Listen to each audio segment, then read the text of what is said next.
The Rookie Auditor, written by Adebimpe Odefunsho and read by the author.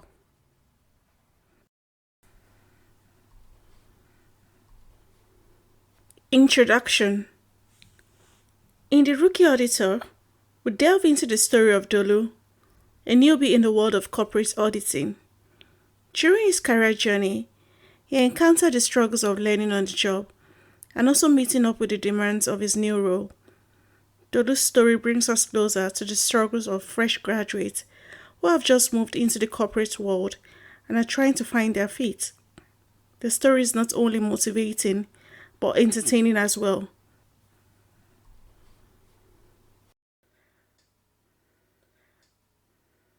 Chapter 1. The Recruitment. Are you aware of what happened in SS Investment Limited? Mrs. Ifoma asked a colleague. Yes, I heard what happened. I learned their CEO was dismissed because of a theft allegation, a colleague whispered into her ear. That's serious. Please, let's continue this conversation later. The meeting's about to commence. Miss Ifoma whispered back when she saw Mr. Akpan walk past her along the hallway down to the office reception. The long-awaited meeting is finally here, and Mr. Akpan could hardly wait to get things rolling. Miss Ifoma dashed to the filing room to get the copies of the resumes she had kept in the filing cabinet.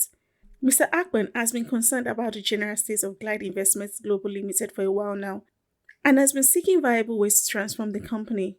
Would you blame him? The company's survival and progress rely heavily on his expertise and that of the team he managed.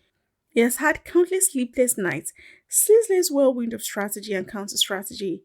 His leisure moments have become classrooms where he devoted himself to a relentless pursuit of knowledge. In his pursuit, he embarked on a journey of unlearning and relearning, a painful but necessary endeavor to shed off outdated knowledge and embrace the ever-evolving technology-driven world. Although his efforts of getting more advanced methods and tools to enhance the efficiency of the audit department has been paying off, there remained yet an identified gap. This was the subject of his discussion with the company's managing director just a week ago during their lunch break.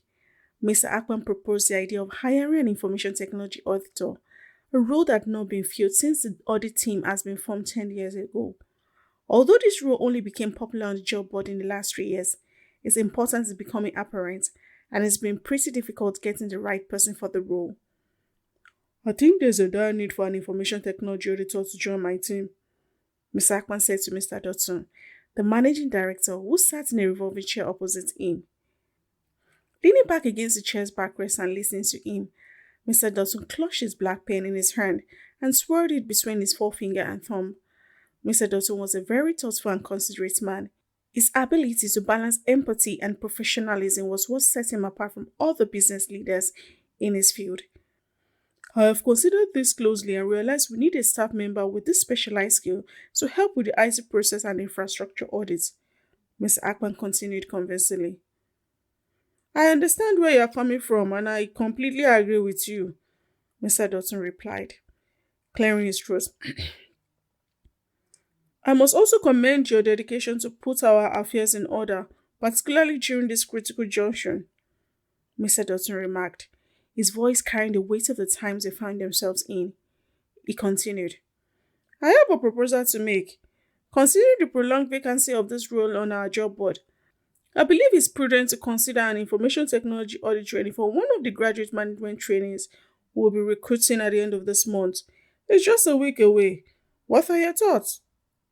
Mr. Akman pondered this suggestion for a brief moment, then responded, Indeed, that's an excellent idea. The skill sets required for this position has proven elusive. I shall keep an eye out for a candidate among the trainees, particularly one with a background in information technology. Your suggestion holds great merit. His countenance bore a wide grin echoing his enthusiasm. In unison, they agreed that this proposition represented a pragmatic stride forward. This conversation is about to determine Dolu's fate if he will be an employee of the Glide Investment Global Limited or not. It all began when Dolu read through a newspaper job advertisement for the elusive graduate management training program, a beacon that had guided him here. Freshly adorned from the laurels of academia, Dolu's computer science degree marked his passage into a world that longed beckoned to him. The job at hand seemed tailor-made for the novices of diverse disciplines who had emerged from the halls of higher learning. The premise was clear. They were to embark on a journey of industry-specific indoctrination, an apprenticeship to culminate in their deployment to various departments. Their roles would be defined by their competence and inner fortitude. With a determined click, Dolu under Faithful, they went through the Glide Investment Global Limited website, looking for more information on the Graduate Management Training program he had earlier seen in the newspaper advert. After minutes of strenuous searching, he eventually found it and hastily applied. In a mere quantity of days, he received an email in his inbox, an invitation to complete the qualifying examination. Nights bled into days as Dolu's singular focus transmuted into ardent study, as if his very existence depended upon the outcome.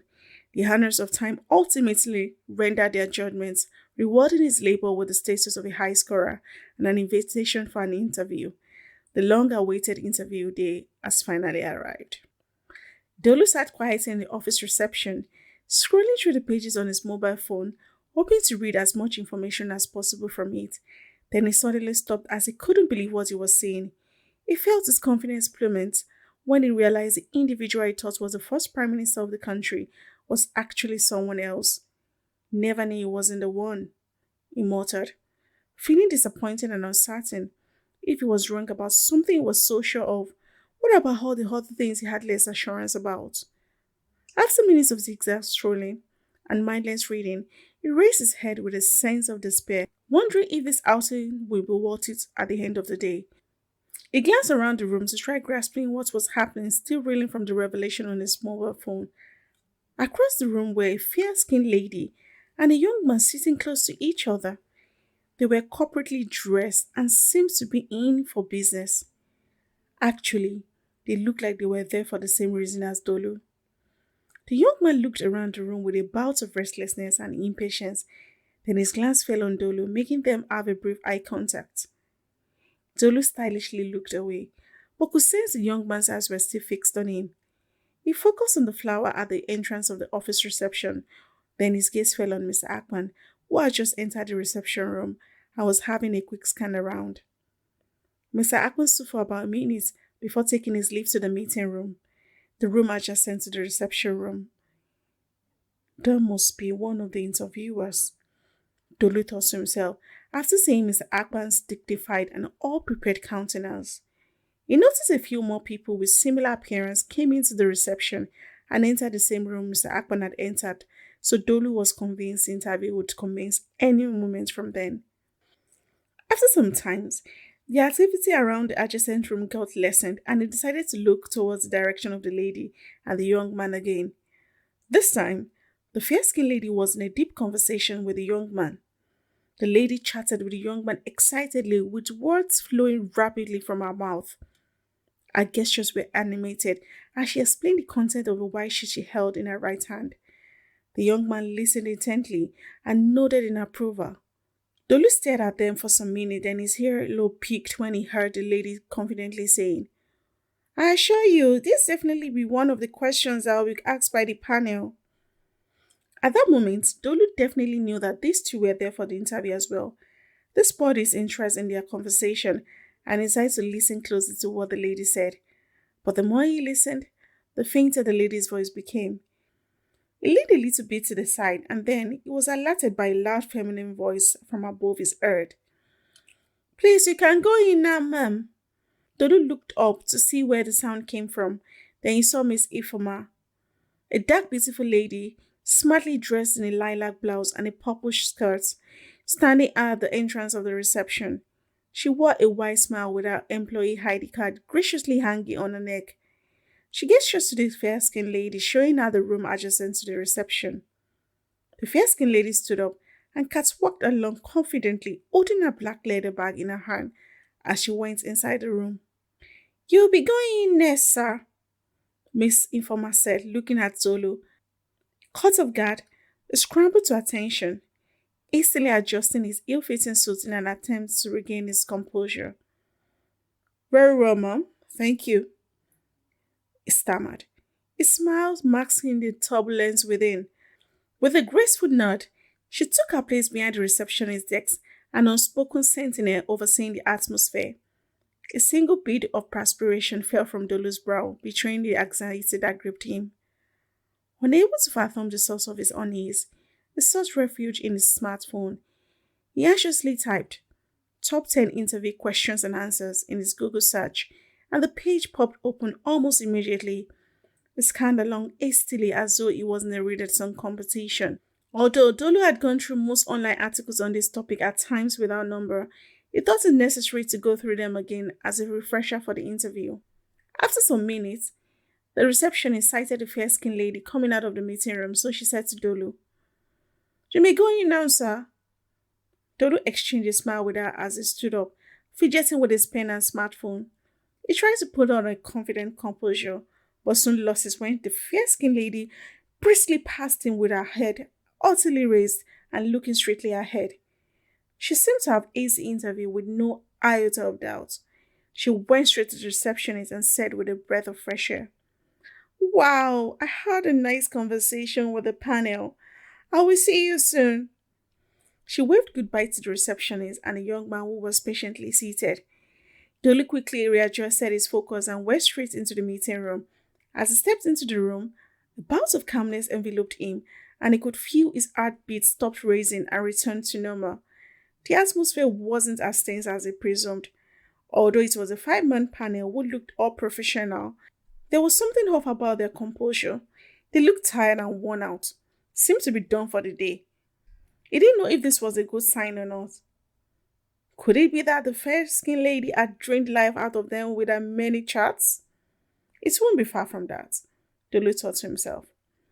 He was soon jolted out of his thoughtful state. "You may have your seat, young man," Mr. Ackman, head of the audit department, said to him, gesturing to the chair in front of him. Dolu pulled out the chair opposite Mr. Ackman carefully, avoiding screeching it against the floor. He thanked Mr. Ackman and he sat down quietly. Dolu had a quick scan of all the faces on the interview panel, acclimatized himself to his environment. Seated beside Mr. Ackman and dressed in a white dashiki was the company's head of investments, Mr. Rubin. He bore a big smile on his face and seemed like a jovial man. Apparently, it is the company's culture for staff members to put on their native attires on Fridays, just to accentuate the "Thank God It's Friday" mood, often referred to as TGIF. This adds some colors to the weekday to weekend transitions. Beside Mr. Ackman was Mr. Smith, the company's chief technology officer. He had a pair of round-shaped spectacles firmly fixed to his face, scanning through Dolu's resume as though he was reviewing an encyclopedia. Next to Mr. Smith was Mr. Ibrahim, the facilities manager. He sat with a bored expression. He seemed half awake and totally disconnected from the entire interview process. It was obvious he was there just to register his presence and longed for the end of the interview. Next to him was Mrs. Lawson, the HR manager. She had a forced smile with a quirky stare that pierced into the entire parts of those she fixed them on. Of course, that was her way of acting a friendly countenance, but she looked very awkward rather than friendly. Mr. Akman looked at Dolu with skepticism and scrutiny. He seemed to be the only one ready for a serious conversation. After a brief silence, Mr. Rubin looked at the HR manager, signaling to her to start the conversation. A moment of uncertainty quickly went by before the HR manager eventually got his message. She quickly readjusted her seat, trying very hard to look professional. The entire scene seemed like a movie script not well played out. "You're welcome to Glide Investment Global Limited, the first and the best investment company in the country. We are known for our professionalism and exceptional performance, not only locally but globally." Mrs. Lawson started, trying hard to suppress the doubt in her voice. It's no longer in news and also undeniably visible that a wide wave is sweeping up all that mattered from the corridor of the investment sector. Corruption, a menace that eats deep and devours the system before leaving a clue of suspicion. 30% of the investment companies had shut down, and 25% of the remaining had announced their merger with other companies. A number of CEOs and heads of departments had lost their jobs due to this situation. Even staff members also have not been spared. Glide Investment Global Limited have been pushing hard to avoid being caught up by this negative situation. "We are a people company. We value our employees and put our customers at the core of our business. Our customer comes first, and we are dedicated to satisfying their needs by providing them with quality and professional services. These are our core values: professionalism, resilience, integrity, collaboration, and empathy, Mrs. Lawson continued. The rest of the panel nodded in agreement, acting up a proud countenance. That's the price we pay when performing our duties at Glide Investment Global Limited. This refers to the acronym for our core values, she said proudly, looking at Dolu as though she had just reviewed a profound discovery. So tell us about yourself, Mrs. Lawson said to Dolu after our briefing. Good afternoon, and thank you for this rare opportunity. It's a pleasure to meet you all. My name is Dolu introduced himself and went on to detail his educational qualifications and background. I'm very excited about this opportunity given me to contribute my skills and be a part of Glide Investment Global Limited. And again, thank you for considering my application, he concluded confidently. The room was silent for some minutes. It appeared he had captured the full attention of the panel by his impressive introduction. Dolu had been rehearsing these lines for several days now, so it's no surprise he was able to give a flawless delivery, especially as this question is commonly asked in interviews. Did you mention earlier that you studied computer science? Mr. Akpan asked Dolu, taking over the conversation. Yes, I did. I studied computer science at the prestigious Islander University of Technology. That's interesting, Mr. Akpan responded with a satisfactory nod. Can you describe yourself in 5 words? Mr. Akpan continued as his interest got spurred in Dolu. Ambitious, honest, organized, people-oriented, and a good team player, Dolu responded intelligently, aligning his words with the company's core values. Mr. Akpan was impressed. He continued to engage Dolu with more questions, and of course, excellent answers were received in return. This continued for some minutes until Mrs. Lawson intervened. Thank you, Mr. Akpan. Can the other members of the panel ask the young man some more questions, please? Turning to the rest of the panel, she said with a mischievous smile. Mr. Rubin quickly readjusted his seat and then proceeded to ask Dolu his question. The interview continued for more minutes as the rest of the panel took turns to ask Dolu their questions. Is there any other question for the young man? Mrs. Lawson asked the panel. I don't think there are any more questions, Mr. Ibrahim replied, faking a smile. In the absence of any other questions, thanks for your time, Dolu. It's a pleasure speaking with you. It was indeed an engaging conversation. Mrs. Lawson rounded off the meeting before shaking hands with Dolu. I'm grateful for interviewing with you today. I look forward to working with the team. He chipped in. Most definitely, you'll be hearing from us soon, Mrs. Lawson replied, smiling. This time around, her smile was more authentic and less quirky. Dolu stood up to take his leave. He heaved a sigh of relief as he stepped out of the room. He was at least grateful he wasn't asked any question that he was clueless about, especially those weird current affairs questions. The end of chapter 1.